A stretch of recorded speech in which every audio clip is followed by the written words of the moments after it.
Welcome back to another Timely Topics in Finance here on the 812. I'm Spencer Burkert, Private Wealth Advisor here in Greensburg, joined by my partner Angie Messer, also a Private Wealth Advisor here in Greensburg. February's here, and with February we think of Valentine's Day. And Valentine's Day can also be a hard time for somebody who's lost a loved one, and our hearts do go out to any widows or widowers out there. Yes, as financial advisors, we quite often work with people who have lost a spouse, a parent, or other loved one, as that's one of the inevitabilities that we will all face at some point in our lives.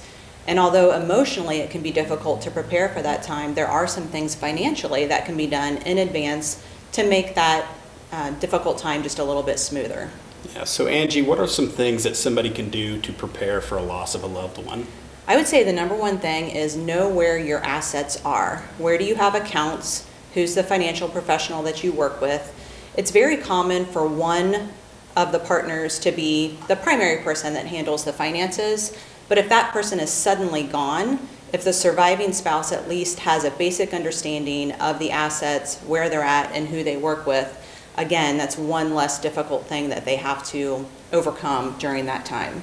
Yeah, online access is very important. What tips do you have there? 3 words: passwords, passwords, passwords. Again, so many people do online access now, especially for their basic banking.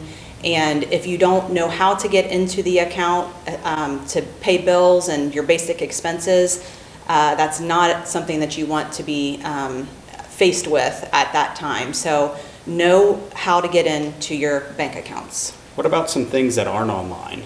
What ideas there? Yeah, documents, important documents that someone might keep in their home, wills, trusts, even vehicle titles.